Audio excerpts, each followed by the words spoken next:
का सपना प्रशासनिक अधिकारी अथवा सरकारी नौकरी का है?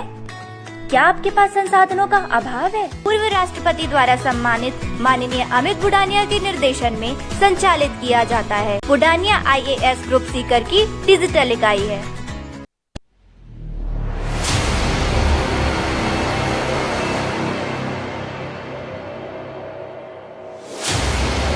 नमस्कार दोस्तों, बुडानिया IAS के AB+ TV कार्यक्रम में आपका स्वागत है।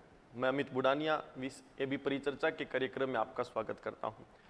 प्रत्येक सोमवार से शुक्रवार को AB परिचर्चा का आयोजन होता है। इस कार्यक्रम का मूल उद्देश्य IAS और RS की तैयारी करने वाले अभ्यर्थियों के साथ साथ सामान्य लोगों को सामान्य समझ विकसित करने के लिए इस कार्यक्रम का आयोजन किया जाता है। इसमें पढ़ाई हेतु महत्वपूर्ण उपयोगी मुद्दे जो आपके परीक्षा हेतु उपयोगी होते हैं और उनमें क्या सिलेबस का दृष्टिकोण है, क्या आपका विजन अप्रोच होना चाहिए, इन सभी चीज़ों को विकसित करने के लिए संस्था प्रयासरत है। हमारे प्रयास को आगे बढ़ाने के लिए इन सभी कक्षाओं को शेयर करें और आप जितने भी इच्छुक व्यक्ति या अभ्यर्थी इन लोगों की तैयारी कर रहे हैं उस तक पहुंचाने का प्रयास करें। आपका कोई भी सुझाव हो तो आप कमेंट के माध्यम से या बुडानिया IAS के सजेशन बॉक्स के माध्यम से आप लोग हम तक पहुंचा सकते हैं। हम लोग हर सोमवार से शुक्रवार केवल महत्वपूर्ण मुद्दों की चर्चा करते हैं। हम एक प्रक्रिया अपनाते हैं कि वो मुद्दा चर्चा में क्यों था, इसके साथ साथ उस मुद्दे का बैकग्राउंड क्या है, उसके साथ साथ हम उस पर एक एनालिसिस अप्रोच रिपोर्ट आपको डेवलप कर देते हैं, एक संपूर्ण विश्लेषण रिपोर्ट कर देते हैं। इस रिपोर्ट का मूल उद्देश्य ये होता है कि आप लोगों की सामान्य समझ के साथ साथ बोध क्षमता और सोचने का दृष्टिकोण विकसित किया जा सके। तो आज का जो प्रमुख मुद्दा है, जिस मुद्दे पर हम लोग चर्चा करने जा रहे हैं, जैसा हमने पहले परिचर्चा की थी, कंपनी अधिनियम 2019 का। कंपनी अधिनियम 2019 हाल ही में 21 जुलाई 2019 को पारित किया गया। देश के राष्ट्रपति ने इस कानून को मंजूरी दे दी है, लेकिन इस कानून की मंजूरी के साथ एक धड़ल्ले में विवाद शुरू हो चुका है। एक तरफ देश में मंदी की आहट है, दूसरी तरफ इस तरीके के कठोर कानून ने एक चर्चा का मुद्दा बना दिया है। जब भी किसी राष्ट्र की अर्थव्यवस्था की हम लोग बात करेंगे तो अर्थव्यवस्था में उस कंपनी का महत्वपूर्ण योगदान होता है। जैसे किसी समाज की पहचान सभ्य लोगों से होती है, ऐसे किसी मजबूत अर्थव्यवस्था की पहचान उसकी मजबूत कंपनियों से होती है। आज वर्तमान दौर में भारत एक प्रगतिशील राष्ट्र है। ऐसे में भारत को मजबूत 5 ट्रिलियन इकोनॉमी बनाने के लिए जरूरी है कि हम लोग इन कंपनियों को बेहतर सुधार के मार्ग से सुनिश्चित करें। भारत सरकार ने कंपनी अधिनियम 2013 इसी दृष्टिकोण में पारित किया था, जिसका मूल उद्देश्य था कि कंपनी अधिनियम 2013 के साथ कंपनियों की शासन प्रणाली, उनके ऊपर नैतिकता, उनकी नियमितता और उनको नियामक करने में हम लोग सक्षम रहें। उन पर एक तरीके का नियंत्रण स्थापित सरकार ने किया था ताकि किसी तरीके का फ्रॉड या गलत कार्य इस देश में ना हो सके और अर्थव्यवस्था को कोई नकारात्मक तरीके से प्रभावित ना किया जा सके। कंपनी अधिनियम 2013 की एक खासियत थी कि विश्व में पहला राष्ट्र भारत बना जिसने सामाजिक दायित्व नियम को लागू किया। एक CSR अधिनियम पारित किया जिसके तहत प्रत्येक कंपनी को अपने सामाजिक दायित्व को निभाने के लिए अपने लाभ का कुछ प्रतिशत हिस्सा खर्च करना पड़ता है। आज हम इन्हीं सभी मुद्दों पर चर्चा करते हैं कि 2013 के कंपनी अधिनियम की क्या व्यवस्था थी, 2019 के कंपनी अधिनियम में क्या परिवर्तन किया गया है और 2019 के कंपनी अधिनियम में जो परिवर्तन किया गया है उस परिवर्तन का हमारे लिए क्या सकारात्मक बिंदु है। एक बैकग्राउंड की रिपोर्ट पर हम लोग चर्चा करते हैं। कंपनी अधिनियम 2013 को पारित किया गया था जिसके 3 मूल उद्देश्य थे। एक, कॉरपोरेट गवर्नेंस को सुनिश्चित करने के लिए, कॉरपोरेट रेगुलेशन को सुनिश्चित करने के लिए और इसके साथ साथ कंपनियों को सामाजिक दायित्व से जोड़ने के लिए। सामाजिक दायित्व से जोड़ना इसलिए जरूरी हो गया कि इस वर्तमान युग में अर्थव्यवस्था समाजवादी या पूंजीवादी हो सकती है। समाजवादी अर्थव्यवस्था में संसाधनों का कभी बेहतर प्रयोग नहीं होता, लेकिन जन कल्याण के उद्देश्यों को सुनिश्चित किया जाता है। वहीं दूसरी तरफ पूंजीवाद के युग में जब पूंजीवादी अर्थव्यवस्था की हम लोग बात करते हैं तो इस अर्थव्यवस्था में सभी महत्वपूर्ण मुद्दों पर जब हम बात करें तो संसाधनों का बेहतर प्रयोग होता है, लेकिन निजी कंपनियां लाभ की प्रतिस्पर्धा को करती हैं, जहां कहीं ना कहीं कल्याण और समाज कल्याण पीछे छूट जाता है। ऐसे में भारत जैसे राष्ट्र ने 1948 की औद्योगिक नीति, 1956 की औद्योगिक नीतियों को अपनाकर समाजवाद का रुख अपनाया था, लेकिन भारत का अनुभव अच्छा नहीं रहा। भारत औद्योगिक विकास, आर्थिक विकास अधिक नहीं कर पाया। परिणाम स्वरूप 1991 में भारत सरकार ने राम मनमोहन मॉडल को अपनाया। इस राम मनमोहन मॉडल को अपनाने के बाद हम लोगों ने वैश्वीकरण, निजीकरण और उदारीकरण की नीति को अपनाया, जिसके तहत पूंजीवाद के सिद्धांत को संपूर्ण विश्व में मान्यता थी और उसी पूंजीवाद को भारत ने अपनाना शुरू किया। इस पूंजीवाद को अपनाने के साथ भारत में निजी क्षेत्र के बढ़ने की संभावनाएं निरंतर बढ़ती गई, संसाधनों का बेहतर प्रयोग होता गया और भारत जैसी मजबूत अर्थव्यवस्था में भी विदेशी कंपनी, घरेलू कंपनियों का विस्तार होना शुरू हो गया।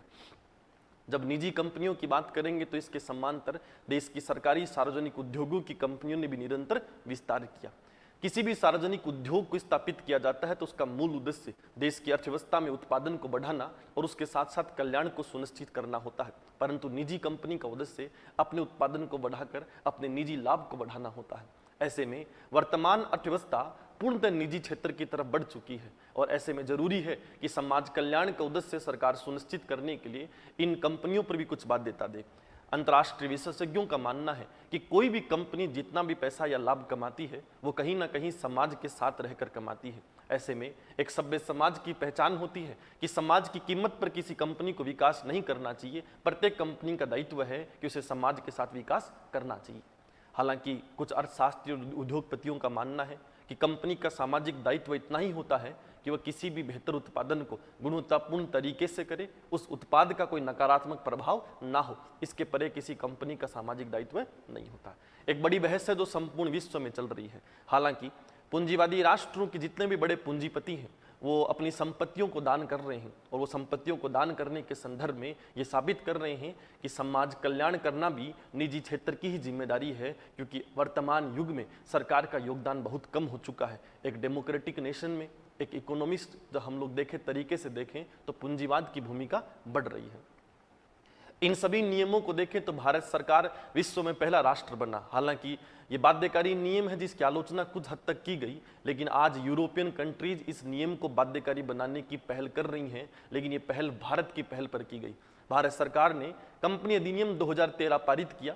उस अधिनियम के तहत प्रत्येक कंपनी को बाध्य किया कि कुछ शर्तों के अनुकूल यदि कंपनी दायरे में आती है तो उस कंपनी को अपने लाभ का 2% सामाजिक दायित्व जिम्मेदारी के तहत खर्च करना होगा। कुछ क्षेत्र निर्धारण किए गए, 3 शर्तें रखी गई कि CSR अधिनियम 2013 के तहत वही कंपनी अपने शुद्ध लाभ का 2% खर्च करेगी जो निम्न में से किसी 3 शर्तों को पूरा करती है। पहली शर्त रखी गई कि किसी कंपनी का शुद्ध लाभ 5 करोड़ हो। दूसरी कंडीशन रखी गई कि किसी भी जो कंपनी है उस कंपनी के लिए टर्नओवर 1000 करोड़ का हो या किसी कंपनी की शुद्ध संपत्ति 500 करोड़ हो। इन तीनों में से किसी भी एक शर्त को पूरा करने वाले को यह बाध्यकारी था कि वह अपने कुल लाभ का 2% खर्च करेगा। हालांकि यह लाभ 3 वर्षों के औसत में लिया जाता था।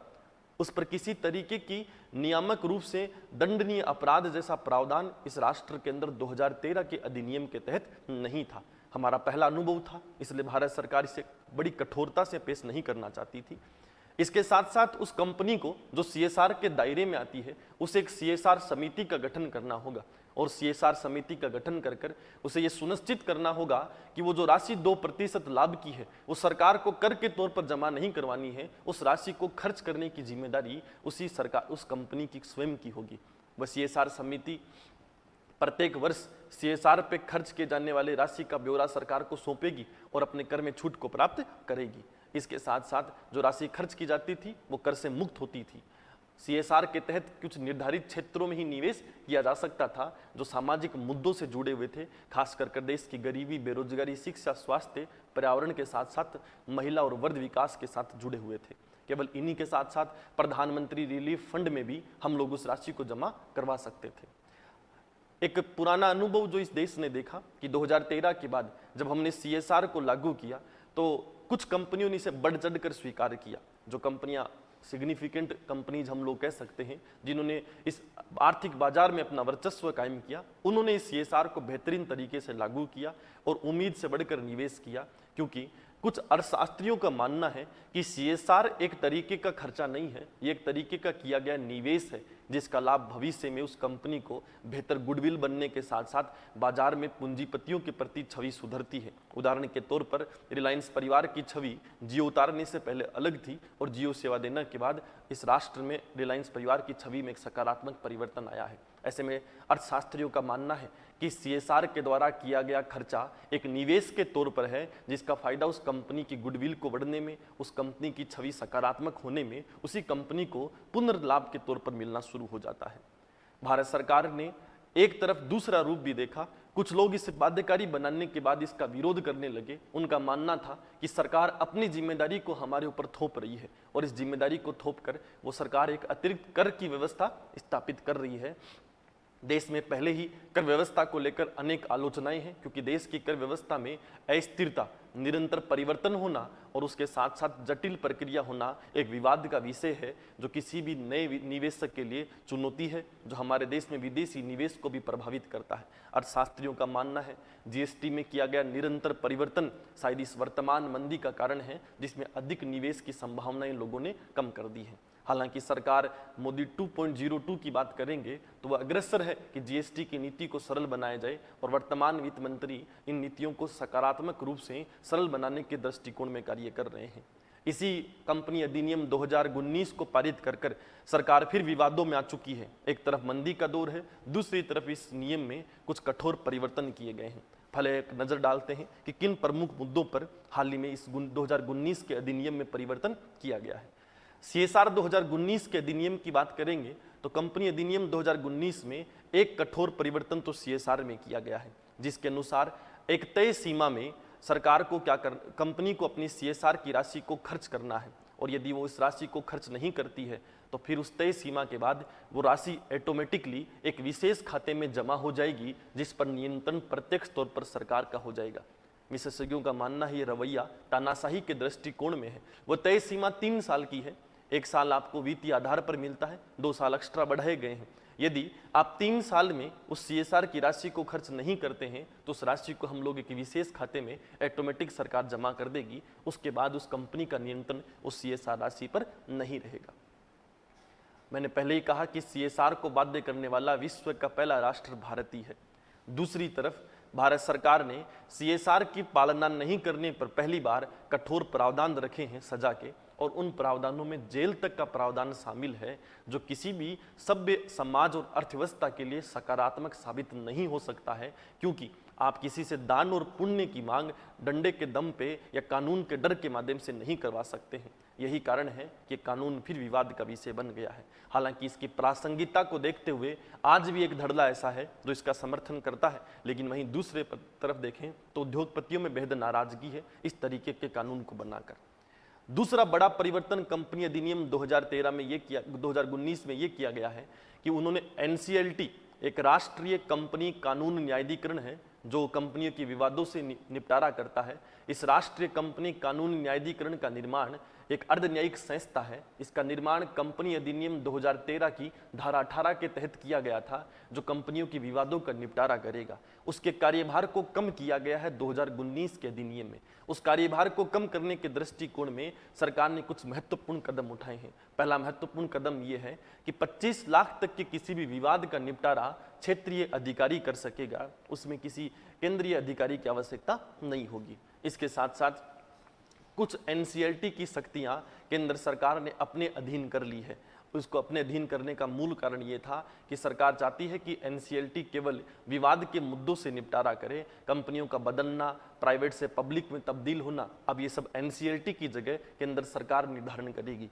वहीं दूसरी तरफ कंपनियों को एक छूट दी गई है कि वह स्वयं अपने वित्तीय वर्ष का निर्धारण कर सकते हैं। सरकार आपको बेहतर व्यवस्थाओं को सुनिश्चित करने के लिए ऐसा कर रही है। तो अब प्रत्येक कंपनी अपने फाइनेंशियल ईयर को अपनी इच्छा से निर्धारण कर सकती है। कंपनी अधिनियम 2013 की बात करेंगे तो इस कंपनी अधिनियम 2013 में एक विशेष व्यवस्था विकसित की गई। उस व्यवस्था के अनुसार एक गाइडलाइन दी गई है कुछ कंपनियों को कि 2013 का कानून जो था वो विशेष तौर पर निर्देशन देता था कि कंपनियों को किस तरीके से कार्य करना चाहिए। ये कुछ खास परिवर्तन हैं जो 2019 के अधिनियम में किए गए हैं। अब इन परिवर्तनों को लेकर विवाद क्यों है, जो आर्थिक गलियारा है वो 2 गुटों में क्यों बटा है, हम उन मुद्दों पर एक एनालिसिस रिपोर्ट तैयार करते हैं। जब हम लोग वर्तमान दृष्टिकोण में देखें तो एक बड़ा संशोधन ये भी किया गया है कि 2019 के अधिनियम से पहले यदि कोई CA गलत कार्य करने में, ऑडिटिंग करने में पाया जाता था तो उसे CA की जो अधिनियम की डिसिप्लिनरी कमेटी होती थी, यानी जो उनकी स्वयं की अनुशासन समिति होती थी, वही केवल CA को सजा दे सकती थी। लेकिन कंपनी अधिनियम 2013 केंद्र सरकार को यह छूट देता है कि वह किसी CA को सजा दे सकता है जिसने गलत मानक तय किए हों, जिसने गलत ऑडिटिंग की हो, जो कहीं ना कहीं एक सकारात्मक दृष्टिकोण में है। दूसरी तरफ सरकार ने इन सीओ पर कार्रवाई करने के लिए या ऑडिटर्स पर कार्रवाई करने के लिए नेशनल फाइनेंस रिपोर्टिंग अथॉरिटी नामक एक संस्था का गठन किया है। ये NFRA संस्था होगी जो इन सारी चीज़ों को देखेगी। हालांकि जो प्रोविजन रखा गया है कि CSR की पालना नहीं की जाएगी तो किसी भी व्यक्ति को अर्थात उस कंपनी को 50,000 से लेकर 25 लाख तक का जुर्माना लगाया जा सकता है।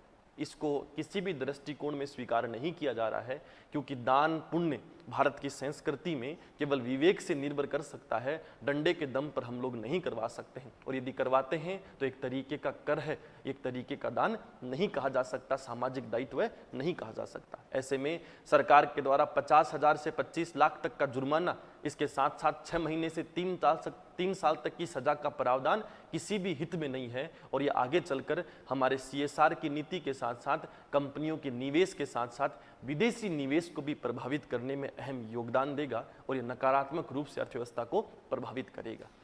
पूरा उद्योग जगत इसी चीज को लेकर विवाद का विषय बना चुका है।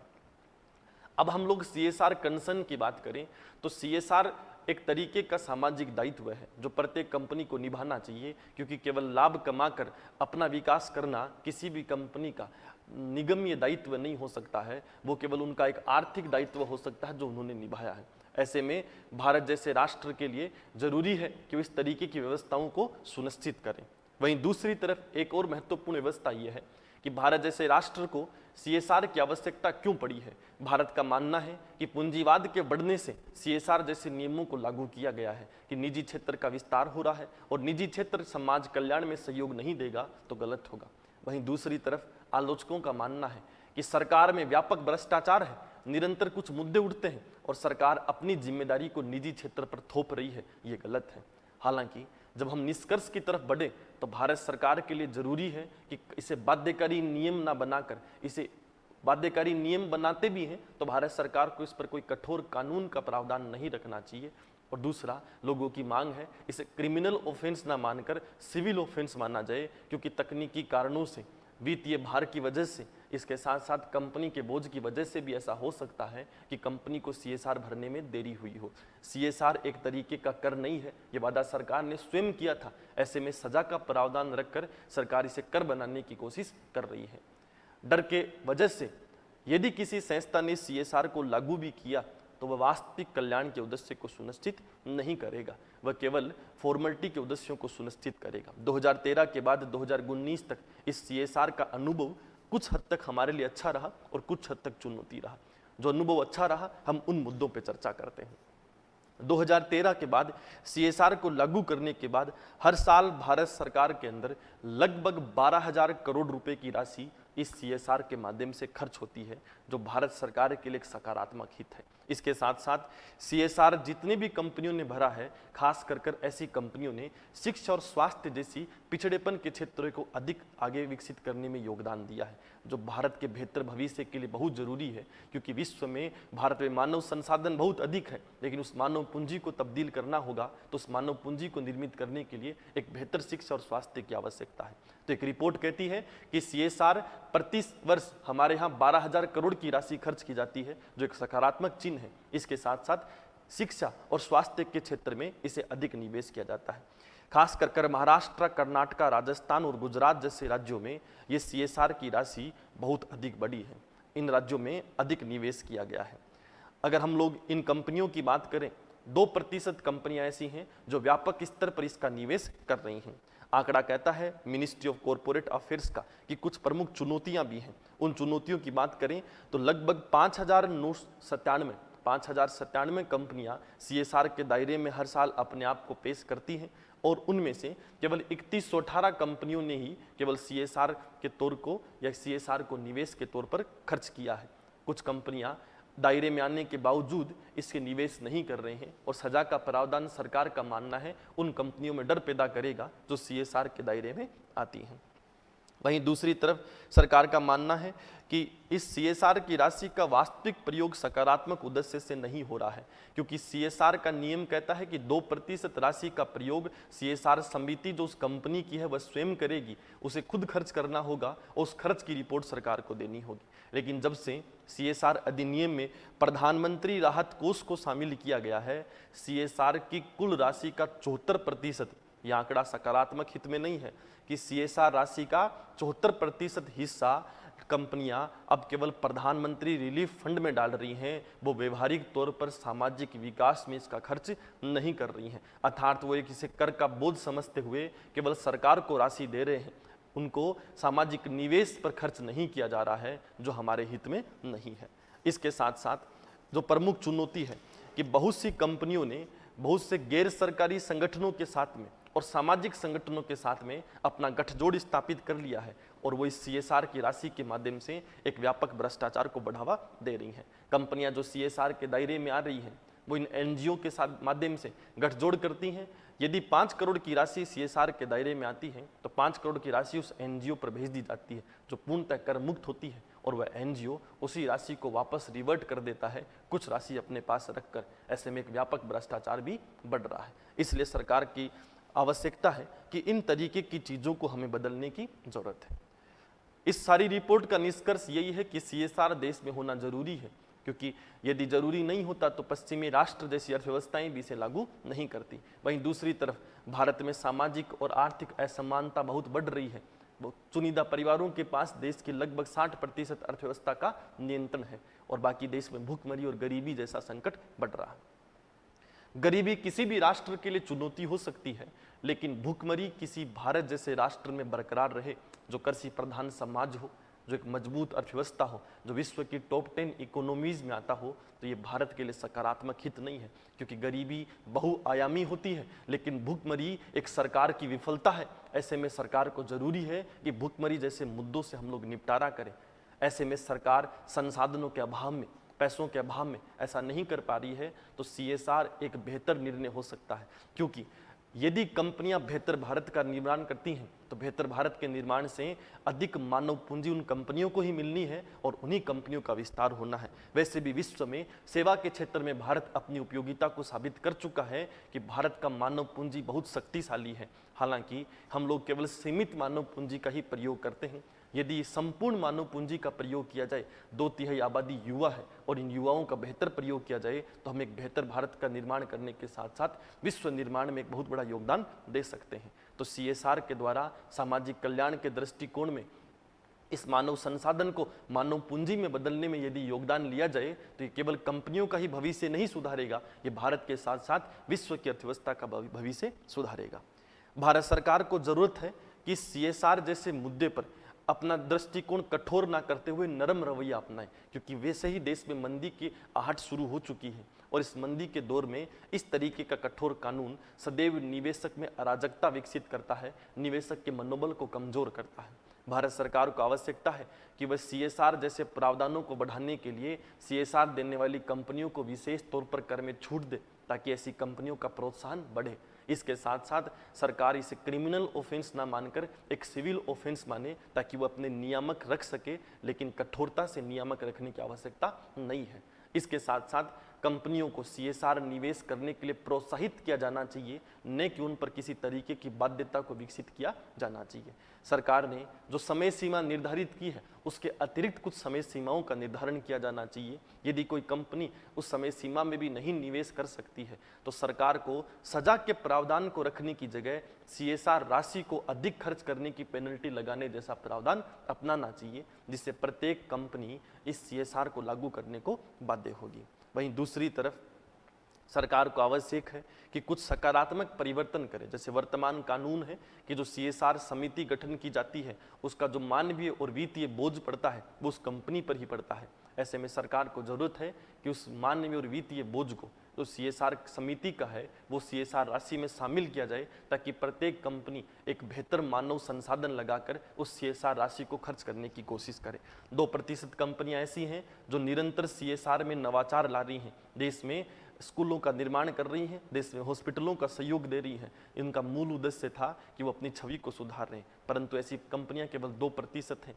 और यदि सरकार CSR समिति के खर्चे को CSR राशि में शामिल कर लेती है तो इससे प्रत्येक कंपनी में एक प्रोत्साहन होगा कि उसके समिति का जो खर्च है अब वो खर्च के तौर जगह निवेश की तरह तब्दील होना शुरू होगा। सरकार को प्रोत्साहन बढ़ाने के लिए CSR जैसे मुद्दों पर माइंडसेट करने के लिए पुरस्कार जैसे प्रावधानों को रखना चाहिए। सरकार को ऐसी कंपनियों को निरंतर पुरस्कृत करना चाहिए जो CSR जैसी राशि पर अधिक खर्च कर रहे हैं, क्योंकि ऐसा प्रोत्साहन प्रत्येक कंपनी के गुडविल को बढ़ाता है। वर्तमान आधुनिक युग में कीमत की वजह से प्रतिस्पर्धा नहीं की जा सकती है, केवल आप अपनी गुणवत्ता और गुडविल के मुद्दे पर ही प्रतिस्पर्धा कर सकते हो। ऐसे में प्रत्येक कंपनी चाहती है कि उसकी गुडविल बढ़े। यदि सरकार बेहतर CSR खर्च करने वालों का अंतर्राष्ट्रीय जगत पर, राष्ट्रीय जगत पर पहचान दिलाती है तो इसमें सरकार की छवि सुधरने के साथ साथ उद्योगों की रुचि CSR में निवेश करने में बढ़ेगी। निष्कर्ष के तौर पर इस टोटल रिपोर्ट का एक ही निष्कर्ष है कि सरकार को CSR तो रखना पड़ेगा, क्योंकि CSR की उपयोगिता बहुत है। हालांकि कुछ विरोधियों का मानना है कि सरकार केवल इस भीड़ को, 125 करोड़ की जनसंख्या को ये दिखाना चाहती है कि हम आपके लिए काम करवाना चाहते हैं, और वह CSR जैसी चीज़ों को उन सीमित कंपनियों को जिनकी संख्या बहुत कम है उन पर बाध्य कर रही है। लेकिन सरकार अपने भविष्य को ही खराब कर रही है। ऐसे में सरकार को इन पहलुओं को नजरअंदाज नहीं करना चाहिए। सरकार को CSR की उपयोगिता को, प्रासंगिकता को बनाए रखने के लिए जरूरी है कि सरकार इस तरीके के निर्णयों को सकारात्मक दृष्टिकोण से विकसित करे, कठोर कानून को नरम रवैया अपनाए, CSR को प्रोत्साहन राशि के तौर पर आगे बढ़ाए, न कि एक बाध्यकारी कर के तौर पर। तो आज की रिपोर्ट में हमने देखा कि क्या CSR है, कंपनी अधिनियम में क्या परिवर्तन किया गया, और इस कंपनी अधिनियम में परिवर्तन कर भारत जैसी अर्थव्यवस्था को मजबूत करने का प्रयास किया जा रहा है। बहुत बहुत धन्यवाद।